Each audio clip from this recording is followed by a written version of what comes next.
When learning the parsha of Parshas Beshalach, it struck me.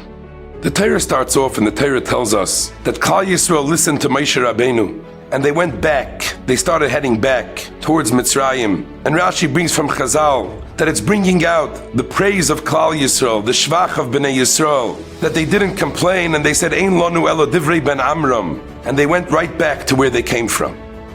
If you look a few psukim later, when the Mitzrayim started chasing them, they all of a sudden started running and complaining and crying to Moshe Rabbeinu, why did you take us out of Mitzrayim? Hamibli en kfarim b'Mitzrayim, lekachtanu lamas b'midbar. The same thing we see when they finally got to the Yam Suf and they were about to cross the Yam Suf. It was b'schus ha'emunah. Vayaminu b'Hashem u'v'Moshe avdei. Tremendous levels of emunah that they reached. But a little bit after Kriyas Yam Suf, there was no water, they were thirsty. Vayiloinu. They started complaining again. Did you take us out in order to die? And the same thing happens with Teman. And the whole parsha seems like one seesaw. Sometimes they're on a high, and sometimes they're on a low. What do we learn from this? And I think the Torah Kadesha is teaching us a tremendous yesod. We don't judge our successes by our failures.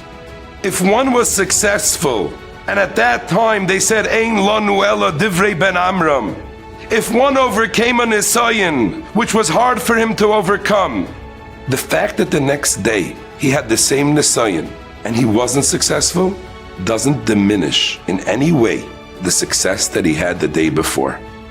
And it's time to pick yourself up and try to succeed again.